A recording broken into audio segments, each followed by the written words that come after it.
Hello बच्चों, कैसे हैं आप सब।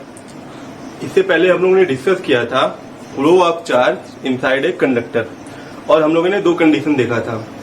उसमें हम लोगों ने ये देखा था कि जब कोई भी इलेक्ट्रिक फील्ड नहीं है तो करंट का प्रोडक्शन नहीं हो पा रहा है, क्योंकि सारे के सारे इलेक्ट्रॉन क्या हो रहे हैं, रैंडम मोशन कर रहे हैं। और जैसे ही हमने एक इलेक्ट्रिक फील्ड लगाया बैटरी की मदद से, तो हम लोगों ने देखा कि वहां पे एक पर्टिकुलर डायरेक्शन में सारे इलेक्ट्रॉन ड्रिफ्ट करने लगते हैं, मूव करने लगते हैं, मोशन करने लगते हैं। ठीक है, तो वहां पे हम लोग को इलेक्ट्रिक करंट मिल जा रहा है। ठीक है, तो उसी टॉपिक से आगे बढ़ते हुए आज हम लोग डिस्कस करेंगे ड्रिफ्ट वेलोसिटी के बारे में कि ड्रिफ्ट वेलोसिटी होता क्या है। ठीक है, तो उससे पहले हम लोग ये फिगर समझते हैं कि फिगर क्या है। इससे पहले भी आप लोगों ने फिगर को देखा होगा। जैसे मैंने दो कंडक्टर दो तरह से लिया है। जैसे ये कंडक्टर एक हमारा कंडक्टर में बहुत सारे इलेक्ट्रॉन है। तो बहुत सारे इलेक्ट्रॉन बोलने का जो मतलब होता है वो ये होता है कि 10⁻29 इलेक्ट्रॉन होते हैं किसी भी पर मीटर क्यूब के। मतलब अगर कोई भी कंडक्टर है तो उसके 1 मीटर क्यूब एरिया पे, 1 मीटर क्यूब वॉल्यूम पे, 1 मीटर क्यूब वॉल्यूम पे टोटल कितने इलेक्ट्रॉन होते हैं, 10⁻29 इलेक्ट्रॉन होते हैं। ठीक है, तो मैंने तो यहाँ पे 4-5 ही बनाया दिखाने के लिए बस। तो यहाँ पे जो ये इलेक्ट्रॉन है, क्या करेंगे electron without external electric field. जैसे ही कोई electric field, external electric field नहीं होगा तो ये जो इलेक्ट्रॉन होंगे, ये इलेक्ट्रॉन क्या करेंगे, रैंडम मोशन करेंगे। और रैंडम मोशन करने की वजह से जो ओवरऑल एवरेज वेलोसिटी होगी, जो एवरेज वेलोसिटी होगी पूरे इलेक्ट्रॉन्स की, पूरे फ्री इलेक्ट्रॉन्स की जो एवरेज वेलोसिटी होगी वो क्या होगी, 0 हो जाएगी। और 0 होने की वजह से वहां पे क्या हो जाएगा, 0 होने की वजह से वहां पे कोई भी इलेक्ट्रिक करंट का प्रोडक्शन नहीं हो पाएगा। यानी हम लोग कह सकते हैं कि इलेक्ट्रॉन मोशन ही नहीं कर रहा है। मोशन एक्चुअली कर रहा है, रैंडम मोशन कर रहा है, लेकिन ओवरऑल क्या हो रहा है, कोई मोशन मिल ही नहीं रहा है, क्योंकि वो रैंडम मोशन करके एक दूसरे के पर्टिकुलर वेलोसिटीज को क्या कर दे रहे हैं, कैंसिल कर दे रहे हैं। ठीक है, जब हमने एक्सटर्नल बैटरी लगाया, यहाँ पे बैटरी लगा के हमने इलेक्ट्रिक फील्ड दिया उसको, तो इलेक्ट्रिक फील्ड देने की वजह से क्या हो रहा है, ये इलेक्ट्रॉन जो होता है ये इधर की तरफ ड्रिफ्ट करने लगता है। इलेक्ट्रॉन इधर की तरफ ड्रिफ्ट करने का मतलब है कि बैटरी के पॉजिटिव वाले साइड की तरफ क्या होता है, वो ड्रिफ्ट होने लगता है। कैसे ड्रिफ्ट होता है इसको समझते हैं हम लोग। सबसे पहले यहाँ पे जो बात करते हैं कि यहाँ पे जो रैंडम मोशन हो रहा है, तो जो रैंडम मोशन होता है तो इलेक्ट्रॉन की वेलोसिटी करीब 10⁵ मीटर पर सेकेंड की होती है। ध्यान देना यहाँ पे, जब इलेक्ट्रॉन जो है मोशन कर रहा है, रैंडम मोशन करता है, तो इलेक्ट्रॉन की जो स्पीड होती है हर एक इलेक्ट्रॉन की, वो होती है 10⁵ मीटर पर सेकेंड। बहुत ज्यादा ये स्पीड है, लेकिन टोटल जब हम लोग करते हैं तो 0 हो जाता है। ठीक है, तो ड्रिफ्ट वेलोसिटी को समझने के लिए हम लोग को अब ये समझना है कि हमने यहाँ एक बैटरी लगाया है, और बैटरी लगाने से क्या हो रहा है, बैटरी लगाने से एक इलेक्ट्रिक फील्ड जनरेट हो रहा है। कहाँ जनरेट हो रहा है, बैटरी के पॉजिटिव टर्मिनल से बैटरी के निगेटिव टर्मिनल में। यानी कि पॉजिटिव से निगेटिव वाले साइड पे क्या हो रहा है, एक इलेक्ट्रिक फील्ड जनरेट हो रहा है। तो अगर हम लोग इसको यहाँ पे दिखाएं तो ये हमारा क्या है, इलेक्ट्रिक फील्ड है इस वाले डायरेक्शन में। जैसे ही हम लोग ने इलेक्ट्रिक फील्ड को जनरेट कराया बैटरी लगाकर, होता क्या है, ये जो इलेक्ट्रॉन है, मैं एक इलेक्ट्रॉन केवल बनाया हूं, होने का बहुत सारे इलेक्ट्रॉन होंगे, आप देख सकते हो यहाँ से बहुत सारे इलेक्ट्रॉन होंगे। तो ये जो एक इलेक्ट्रॉन है, अब ये एक इलेक्ट्रॉन उस इलेक्ट्रिक फील्ड की वजह से उसके ऊपर एक इलेक्ट्रिक फोर्स लगेगा। आप लोग को ये फॉर्मूला पता होगा, F = QE।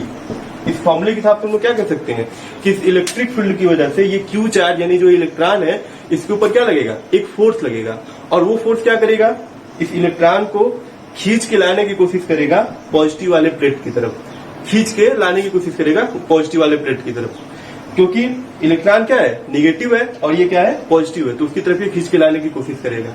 जब ये इसको खींच के लाने की कोशिश करेगा तो होगा क्या, यहाँ पे तो बहुत सारे इलेक्ट्रॉन होंगे, बहुत सारे इलेक्ट्रॉन है यहाँ पे, आप लोग देख ही रहे हो 10⁻29 एक वॉल्यूम पर मीटर क्यूब पे इतने इलेक्ट्रॉन हैं। तो जैसे ये इलेक्ट्रॉन को खींच के लाने की कोशिश करेगा, रास्ते में इसको बहुत सारे इलेक्ट्रॉन मिलेंगे जो खुद भी क्या कर रहे होंगे, खुद भी ड्रिफ्ट करना चाह रहे होंगे। ड्रिफ्ट करने का मतलब है खुद भी इस प्लेट की तरफ जाना चाह रहे होंगे। तो आपस में इनके बीच कोलिजन होने लगेगा, सक्सेसिव कोलिजन होने लगेगा। सक्सेसिव कोलिजन का मतलब लगातार कोलिजन होगा। यहाँ पे एक इलेक्ट्रॉन मिल गया, इससे कोलाइड कर गया, दूसरा इलेक्ट्रॉन मिला, उससे कोलाइड कर गया, तीसरे से कोलाइड किया। ऐसे करते करते क्या होगा कि उसकी काइनेटिक एनर्जी धीरे धीरे कम होती जाएगी। जैसे पहले वाले से टकरा गया, दूसरे वाले से टकरा गया, तीसरे वाले से टकरा गया, और ऐसे करते करते लेकिन लास्ट में भी क्या होता है, एक यहाँ पे वेलोसिटी उसको मिलती है। ओवरऑल इलेक्ट्रॉन जब यहाँ पे पहुंच जाता है, इलेक्ट्रॉन चाहे कितनी भी काइनेटिक एनर्जी उसकी कम होती जाए, लेकिन लास्ट में वो यहाँ तक पहुंच जाता है। तो ये तो एक इलेक्ट्रॉन की बात है कि एक इलेक्ट्रॉन कभी इससे टकराया, कभी इससे टकराया, कभी इससे टकराया, और लास्ट में टकराते टकराते यहाँ पे पहुंच गया, ओवरऑल वो पहुंच जा रहा है। तो कह सकते हैं जैसे एक इलेक्ट्रॉन पहुंच गया, ऐसे बहुत सारे इलेक्ट्रॉन पहुंचे होंगे, किसी न किसी वेलोसिटी के साथ पहुंचे होंगे। तो वो जिस वेलोसिटी से पहुंचे होंगे, वो जो वेलोसिटी का एवरेज अगर हम लोग निकालेंगे, उन वेलोसिटी का एवरेज निकालेंगे, तो जो इससे पहले वो 0 हो रहा था विदाउट इलेक्ट्रिक फील्ड, अब वही क्या हो जाएगा, कुछ न कुछ हमको मिलेगा, थोड़ा सा ही मिलेगा लेकिन मिलेगा। तो वही जो वेलोसिटी है, जिस वेलोसिटी से सारे के सारे इलेक्ट्रॉन ड्रिफ्ट करते हैं पॉजिटिव प्लेट की तरफ, जब हम इलेक्ट्रिक फील्ड एक्सटर्नल लगाते हैं, तो वही हमारा क्या हो जाता है, ड्रिफ्ट वेलोसिटी हो जाता है। ठीक है, अगर हम लोग बात करें व्हाट इज ड्रिफ्ट वेलोसिटी, तो ड्रिफ्ट वेलोसिटी को हम लोग सिंपल कर सकते हैं, the average velocity of all the free electrons which drift towards the positive plate of a conductor when an external field is applied। Simple है एकदम, ये है हमारा ड्रिफ्ट वेलोसिटी। इससे पहले यही चीज हमारा 0 था, और यहाँ पे क्या हो जा रहा है, यहाँ पे हमें कुछ ना कुछ मिल जा रहा है। वो वेलोसिटी इलेक्ट्रिक फील्ड लगाने की वजह से, इलेक्ट्रिक फील्ड कहें या इलेक्ट्रिक फोर्स कहें, उसकी वजह से ये एक्सीलरेशन इसको मिल जा रहा है इलेक्ट्रॉन को, और एक्सीलरेशन मिलने की वजह से उसको इलेक्ट्रॉन वापस धीरे धीरे क्या हो रहा है, पॉजिटिव टर्मिनल की तरफ ड्रिफ्ट करता जा रहा है। ये पॉजिटिव प्लेट की तरफ क्या हो रहा है, ड्रिफ्ट होता जा रहा है। तो ये जो ड्रिफ्ट हो रहा है, तो बहुत सारे इलेक्ट्रॉन है, सबका एवरेज ले लेते हैं, तो वही हमारा क्या हो जाता है, ड्रिफ्ट वेलोसिटी। ड्रिफ्ट वेलोसिटी जो होता है वो 10⁻⁻⁴ मीटर पर सेकेंड के रेंज का होता है। काफी कम है ये, 10⁻⁴ मीटर पर सेकेंड के रेंज का होता है जो ड्रिफ्ट वेलोसिटी होता है। और जो रैंडम मोशन हो रहा था तो वो कितना हो रहा था, 10⁵ मीटर पर सेकेंड। लेकिन रैंडम मोशन में क्या था, एक दूसरे को कैंसिल कर दे रहे थे। और यहाँ पे क्या है कि सारे इलेक्ट्रॉन एक पर्टिकुलर डायरेक्शन में ड्रिफ्ट करने लगते हैं। एक तरह से आप इसको ऐसे भी समझ सकते हो कि मान लेते हैं कि कोई कमरा है, जैसे कंडक्टर है, तो कंडक्टर का जो है वो एक कमरे की तरह मानते हैं इसको, और इससे बहुत सारे इलेक्ट्रॉन है, पूरी इलेक्ट्रॉन की भीड़ उसके अंदर है। तो जैसे ही कमरे का दरवाजा, सब बाहर निकलना चाहते हैं कमरे से, जैसे ही एक दरवाजा खोला जाता है छोटा सा, तो छोटा दरवाजा खोलेंगे तो क्या होगा, सारे के सारे इलेक्ट्रॉन उस कमरे से बाहर निकलने की कोशिश करेंगे। ऐसे ही समझते हैं इसको। तो जब बाहर निकलने की कोशिश करेंगे तो बहुत सारी भीड़ है, तो आपस में उनके बीच क्या होगा, कोलिजन होगा, कोई इधर गिरेगा, कोई उधर गिरेगा, कोई धक्का देते देते लास्ट में पहुंचना सबको है कमरे के बाहर। लेकिन क्या हो रहा है कि कोलिजन हो रहा है, और कोलिजन होने से किसी को इधर चोट लग रही है, किसी को उधर चोट लग रही है, लेकिन ओवरऑल नेट इफेक्ट क्या मिल रहा है कि सबको जाना कहाँ है, कमरे के उस दरवाजे की तरफ जाना है। तो उसी तरह इलेक्ट्रॉन के साथ भी है कि बहुत सारे इलेक्ट्रॉन है यहाँ पे, आपस में कोलिजन हो रहा है, लेकिन लास्ट में इफेक्ट क्या है यहाँ पे कि सारे के सारे इलेक्ट्रॉन पॉजिटिव प्लेट पे पहुंचने की कोशिश करेंगे। ठीक है, तो वो जो सारे के सारे इलेक्ट्रॉन किसी न किसी वेलोसिटी से पहुंचेंगे, तो उन्हीं सबका एवरेज निकाल के हम लोग क्या बता देते हैं कि वही एवरेज वेलोसिटी जो है जिससे वो ड्रिफ्ट कर रहे हैं पॉजिटिव प्लेट की तरफ, वही हमारा क्या हो जा रहा है, ड्रिफ्ट वेलोसिटी हो जा रहा है। ओके स्टूडेंट्स, अब हम लोग बात करेंगे कि इसका फॉर्मूला क्या है, इसका फॉर्मूला क्या है, ये किस तरह से डिपेंड कर रहा है इलेक्ट्रिक फील्ड पे, किस तरह से वो इसकी लेंथ पे, क्या डिपेंडेंसी है इसकी, पोटेंशियल पे कैसे डिपेंड कर रहा है, इस पे हम लोग बात करते हैं। अब आगे हम लोग बात करने जा रहे हैं कि ड्रिफ्ट वेलोसिटी के लिए फॉर्मूला क्या है।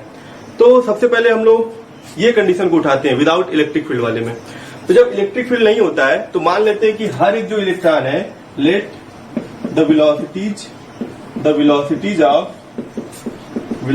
ऑफ इलेक्ट्रॉन्स, बहुत सारे इलेक्ट्रॉन्स हैं, मान लेते हैं उनकी वेलोसिटीज जो है वो है U1 है, U2 है, U3 है, डॉट डॉट डॉट ऐसे ही UN है, जब इलेक्ट्रिक फील्ड नहीं है तो ये ऐसा है। और जैसे ही इलेक्ट्रिक फील्ड नहीं है तो ओवरऑल अगर हम इसका एवरेज निकालेंगे, मान लेते हैं कि इसका हम लोग एवरेज निकालते हैं, U एवरेज निकालते हैं अगर इसका हम लोग, तो एवरेज क्या होगा, U1 को U2 से जोड़ देंगे, U2 को हम लोग U3 से जोड़ देंगे, और डॉट डॉट डॉट UN तक कर देंगे, और अपॉन में क्या करेंगे, N से डिवाइड कर देंगे। ये भी चीज हम लोग को याद रखना है। ठीक है, और ये किसके इक्वल हो जाएगा, ये इक्वल हो जाएगा 0 के। ठीक है, तो ये 0 के इक्वल हो गया। अब इसको हम लोग इक्वेशन फर्स्ट मान लेंगे, इसको फर्स्ट मान के ऐसे छोड़े रहेंगे। अब जैसे ही हमने मान लेते हैं विथ इलेक्ट्रिक फील्ड, अब हम लोग कौन सा कंडीशन उठाएंगे, हम लोग इलेक्ट्रिक फील्ड के साथ वाला कंडीशन उठाएंगे। जब इलेक्ट्रिक फील्ड आ जा रहा है तो मान लेते हैं कि let the velocities of electrons, अब वेलोसिटी क्या हो रहा है, चेंज होगा। चेंज इसलिए होगा कि अब फोर्स इसके ऊपर लग रहा है इलेक्ट्रिक फील्ड की वजह से, तो चेंज होगा। तो मान लेते वो है V1, V2, V3 dot dot dot ऐसे ही Vn तक। ठीक है, ये वेलोसिटी चेंज हो गया, और कितना हो गया, V1, V2, V3 और Vn हो गया। ओवरऑल ड्रिफ्ट वेलोसिटी क्या है, ड्रिफ्ट वेलोसिटी जो Vd से दिखाया जाता है, उसको दिखाने के लिए क्या है, वो Vd है, वो क्या है, V1 plus V2 plus V3 plus dot dot dot Vn और अपॉन क्या है n। मतलब जो वेलोसिटी हमारा है इलेक्ट्रिक फील्ड लगाने के बाद, तो उसी का क्या है वो एवरेज है। जैसे कि ये V1 क्या है, V1 है कोई इलेक्ट्रॉन है मान लेते हैं, वो V1 वेलोसिटी से यहाँ पहुंचा होगा, कोई दूसरा इलेक्ट्रॉन है वो V2 वेलोसिटी से पहुंचा होगा, तीसरा वाला V3 से पहुंचा होगा, और कोई n वाला जो इलेक्ट्रॉन होगा जो n प्लेस पे होगा वो Vn वेलोसिटी से पहुंचा होगा। तो ड्रिफ्ट वेलोसिटी क्या होगा, सबका average V1 plus V2 plus V3 dot dot dot Vn upon n कर देंगे, तो वही हमारा क्या हो जाएगा, ड्रिफ्ट वेलोसिटी हो जाएगा। अब आगे हम लोग देखते हैं कि इसका जैसे एक तरह से ये भी एक फॉर्मूला हमारा हो गया, और इस फॉर्मूले को और हम लोग एक्सपेंड करके हम इस पे इलेक्ट्रिक फील्ड के फॉर्म में लिखेंगे कि इलेक्ट्रिक फील्ड के फॉर्म में ड्रिफ्ट वेलोसिटी क्या होता है, या पोटेंशियल के फॉर्म में ड्रिफ्ट वेलोसिटी क्या होता है, उसकी बात करें। अब हम लोग क्या करेंगे कि जो ड्रिफ्ट वेलोसिटी है उसको इलेक्ट्रिक फील्ड और पोटेंशियल के फॉर्म में उसके फॉर्मूले को डिराइव करेंगे। तो ड्रिफ्ट वेलोसिटी यानी क्या था, वो फोर्स की वजह से जो वेलोसिटी जनरेट हुई है। तो फोर्स कहां से आ रहा है, वो इस इलेक्ट्रिक फील्ड से आ रहा है, और इलेक्ट्रिक फील्ड कहां से आ रहा है, पोटेंशियल से आ रहा है जो बैटरी हमने लगाया है। तो electric field E is equal to क्या होगा, V अपॉन L। V का मतलब है पोटेंशियल और L का मतलब है ये जो लेंथ है कंडक्टर का, वो पोटेंशियल ग्रेडियंट का फॉर्मूला आप लोगों ने पढ़ा होगा, dV upon dr। V upon L करेंगे तो इलेक्ट्रिक फील्ड हो जाएगा। इलेक्ट्रिक फील्ड लगने की वजह से एक फोर्स जनरेट हो रहा है, और ये फोर्स किस डायरेक्शन में जनरेट हो रहा है, जस्ट इलेक्ट्रिक फील्ड के अपोजिट डायरेक्शन में जनरेट हो रहा है। इलेक्ट्रिक फील्ड पॉजिटिव से निगेटिव की तरफ जनरेट हो रहा है, तो फोर्स निगेटिव से पॉजिटिव की तरफ जनरेट हो रहा है। कैसे, ये फॉर्मूला हम लोग देखते हैं। फॉर्मूला हमारा हो जाएगा force F is equal to minus E और E। माइनस E का मतलब है इलेक्ट्रॉन का चार्ज, E है इलेक्ट्रिक फील्ड। निगेटिव साइन होने की वजह से फोर्स इलेक्ट्रिक फील्ड का जस्ट अपोजिट हो जा रहा है, ठीक है, दोनों का डायरेक्शन अपोजिट हो जा रहा है, क्योंकि इलेक्ट्रॉन पे ये फोर्स लग रहा है, और इसी फोर्स की वजह से इलेक्ट्रॉन जो है ये पॉजिटिव टर्मिनल की तरफ ड्रिफ्ट हो रहा है, ठीक है। तो हम लोग लिख सकते हैं कि force is in opposite direction of electric field, opposite direction of electric field, electric field, ठीक है। ये चीज हम लोग को बहुत याद रखना है अच्छे इसको, ठीक है। अब हम लोग क्या बात करने जा रहे हैं, ये तो फोर्स हुआ, फोर्स की वजह से इलेक्ट्रॉन को क्या मिल रहा है, एक्सीलरेशन मिल रहा है। फोर्स की वजह से इलेक्ट्रॉन को क्या मिल रहा है, एक्सीलरेशन मिल रहा है। वो एक्सीलरेशन कितना हो जाएगा, फोर्स में अगर हम मास को डिवाइड करते हैं, यहाँ पे मास किसका होगा, मास होगा यहाँ पे इलेक्ट्रॉन का, ठीक है। तो कितना हो जाएगा ये, माइनस ई अपॉन एम, ये हो गया हमारा एक्सीलरेशन। अब अगर हम लोग कहें V1 इज इक्वल टू क्या हो जाएगा, U1 प्लस ए टाउ 1। अब ये ध्यान देना है आप लोग को, V1 plus U1 a tau 1, V1 is equal to U1 plus a tau 1। V2 is equal to हो जाएगा U2 प्लस ए टाउ 2, और उसी तरह से V3 हो जाएगा U3 plus a tau 3 dot dot dot Vn करेंगे। Vn के लिए भी क्या हो जाएगा, U4 प्लस ए टाउ 4, ठीक है। अब आप लोग को ये समझ में नहीं आ रहा होगा कि ये टाउ 1, टाउ 2, टाउ 3, ये टाउ 4 है क्या। तो ध्यान देना है कि यहाँ पे हो रहा है इलेक्ट्रॉन्स का सक्सेसिव कोलिजन। तो ये V1 जो है, V1 मान लेते हैं किसी इलेक्ट्रॉन, कोई इलेक्ट्रॉन है जिसका नाम A है, ठीक है, उस इलेक्ट्रॉन का कोलिजन हो रहा है, मान लेते हैं B से हो रहा है, फिर C से हो रहा है, बहुत सारे इलेक्ट्रॉन है A B C D ऐसे करके। तो A जो इलेक्ट्रॉन है उसका B से कोलिजन हुआ, ठीक है, B के बाद उसका C से कोलिजन हो रहा है। तो B और C से जब कोलिजन होने के बीच का जो टाइम है, जो टाइम इलेप्स हुआ है, जो टाइम बीत गया है, वही जो टाइम है उसको मैंने टाउ 1 से दिखाया है, ठीक है। उसको हम लोग कहते हैं time elapsed between two collision. उसको हम लोग क्या बोलते हैं, time elapsed between two collision, between two collision. मतलब दो कोलिजन के बीच में जो टाइम बीत गया है उसी को हम लोग बोलते हैं इलेप्स्ड टाइम, उसी को टाउ 1 से दिखाते हैं। सेकेंड वाले इलेक्ट्रॉन के लिए जो टाइम होगा वो टाउ 2 होगा, थर्ड वाले के लिए होगा टाउ 3 होगा, और फोर्थ वाले के लिए होगा टाउ 4। जैसे देखते हैं, समझते हैं इस चीज को। जैसे मान लेते हैं कि दो तरह के इलेक्ट्रॉन है, एक इलेक्ट्रॉन के चारों तरफ 5 इलेक्ट्रॉन है और दूसरे वाले की तरफ 3 इलेक्ट्रॉन है। तो 3 वाले के लिए टाउ की वैल्यू कम होगी, सॉरी टाउ की वैल्यू ज्यादा होगी 3 वाले के लिए, और 5 वाले इलेक्ट्रॉन के लिए टाउ की वैल्यू कम होगी, क्योंकि कोलिजन के चांसेस इसमें ज्यादा होगी और उसके लिए कोलिजन के चांसेस काफी कम हो सकता है, क्योंकि इलेक्ट्रॉन कम है। जितना कम इलेक्ट्रॉन है उतना टाउ भी क्या हो सकता है, कम से कम हो सकता है, ठीक है।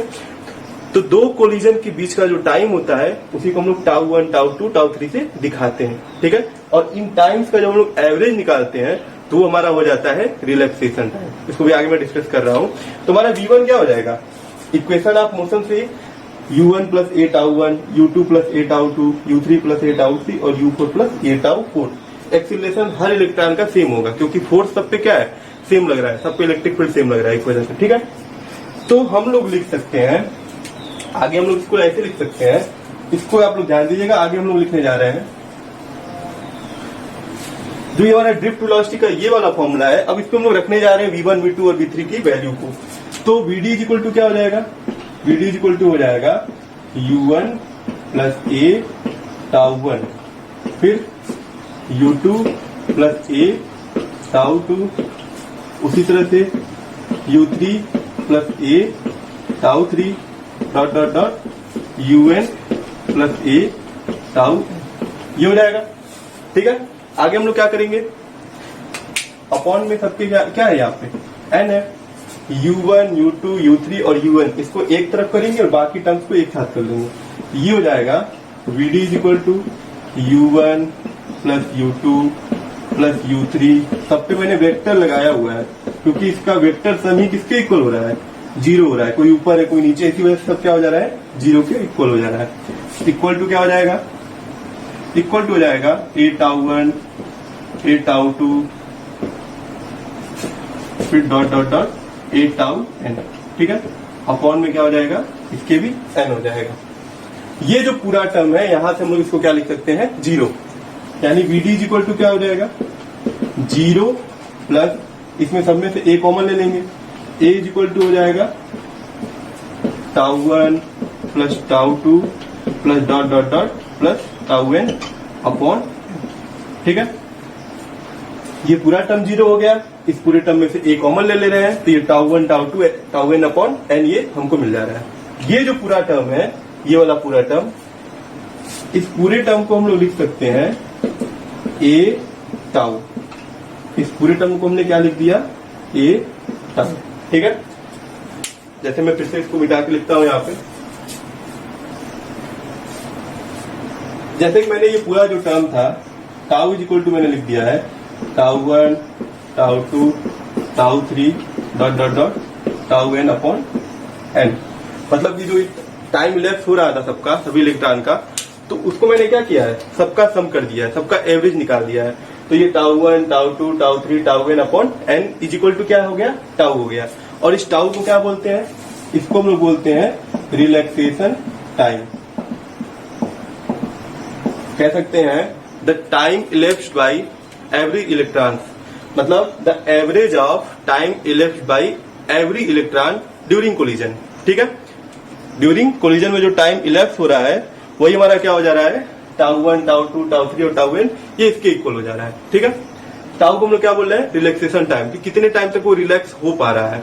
तो इस चीज का आप लोग ध्यान देना है कि टाउ इक्वल टू क्या है, tau 1, tau 2, tau 3, tau n upon n हो जाएगा, ठीक है।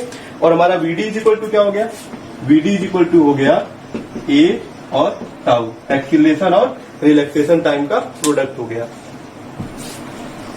तो ये हमारा वेक्टर के फॉर्म में मैंने अभी इक्वेशन को लिखा हुआ है, और इसका डायरेक्शन किधर की तरफ होगा, एक्सीलरेशन की तरफ होगा, यानी फोर्स की तरफ होगा, पॉजिटिव वाले प्लेट की तरफ होगा। आगे हम लोग लिख सकते हैं vd is equal to a tau है, तो a की वैल्यू जो हमारी थी इससे पहले हमने लिखा हुआ था, तो vd इज इक्वल टू क्या हो जाएगा, माइनस ई अपॉन m, और ये क्या हो जाएगा टाउ। ये हमारा हो जाएगा इलेक्ट्रिक फील्ड के फॉर्म में क्या हो गया, माइनस ई अपॉन m, और ये रिलैक्सेशन टाइम। E की वैल्यू हम लोग चाहे तो यहाँ से v अपॉन l रख सकते हैं, तो vd इज इक्वल टू क्या हो जाएगा, माइनस ई v अपॉन एल एम और टाउ। एक फॉर्मूला हमारा ये भी हो जाएगा, ठीक है। तो ये हमारा हो गया ड्रिफ्ट वेलोसिटी। अगर इसको हम लोग जो ये हमारा ड्रिफ्ट वेलोसिटी है, अगर हम लोग इसको ड्रिफ्ट स्पीड के फॉर्म में लिखे, यानी कि वेक्टर के फॉर्म में ना लिख के हम लोग इसको स्केलर के फॉर्म में लिखे, तो ये हमारा ड्रिफ्ट स्पीड हो जाता है। जैसे अगर हम यहाँ वेक्टर लगाए हैं, इस वेक्टर साइन को अगर हम लोग ऐसे ड्रॉप करके लिखें, माइनस ई टाउ अपॉन m, तो ये निगेटिव साइन जो यहाँ पे लगा हुआ है इसको भी ड्रॉप कर देंगे हम लोग, तो ये हमारा क्या हो जाएगा, ड्रिफ्ट स्पीड हो जाएगा। तो ये हमारा हो गया था ड्रिफ्ट वेलोसिटी और ड्रिफ्ट स्पीड। तो ड्रिफ्ट वेलोसिटी पे क्या डिपेंडेंसी है, ये इलेक्ट्रिक फील्ड पे डायरेक्ट डिपेंड कर रहा है, रिलैक्सेशन टाइम पे डायरेक्ट डिपेंड कर रहा है, पोटेंशियल पे भी डायरेक्ट डिपेंड कर रहा है और इनवर्सली प्रोपोर्शनल है एम के। इलेक्ट्रिक फील्ड जितना ज्यादा लगाएंगे फोर्स उतना ज्यादा होगा और इलेक्ट्रॉन का ड्रिफ्ट स्पीड भी बढ़ जाएगा, बहुत तेजी से इलेक्ट्रॉन पॉजिटिव प्लेट की तरफ जाएगा।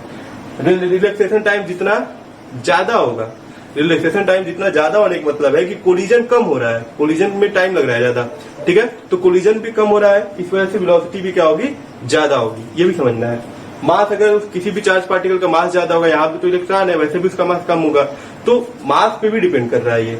मास अगर ज्यादा है, सपोज करते हैं कोई दूसरा ऑब्जेक्ट है, दूसरा चार्ज है कोई, जिसका मास काफी ज्यादा है, तो ड्रिफ्ट वेलोसिटी भी उसकी क्या हो जाएगी, कम हो जाएगी। फिर ये एल है, एल का मतलब है लेंथ। अगर इस कंडक्टर का लेंथ काफी बड़ा है, तो काफी बड़ा अगर लेंथ होगा तो उसको ज्यादा डिस्टेंस कवर करना पड़ेगा, और जितना ज्यादा डिस्टेंस कवर करना पड़ेगा उतना ज्यादा उसका कोलिजन उसका ज्यादा हो जाएगा, उतना ज्यादा रिलैक्सेशन टाइम बढ़ जाएगा। तो उस वजह से उसकी ड्रिफ्ट वेलोसिटी भी क्या हो जाएगी, ड्रिफ्ट वेलोसिटी भी उसकी कम हो जाएगी। तो ये सब चीजें थी ड्रिफ्ट वेलोसिटी से रिलेटेड। तो इस टॉपिक पे आप लोग ध्यान से देखिएगा, अगर इस पे कोई भी आपको डाउट होगी तो आप कमेंट जरूर करेंगे। Thank you.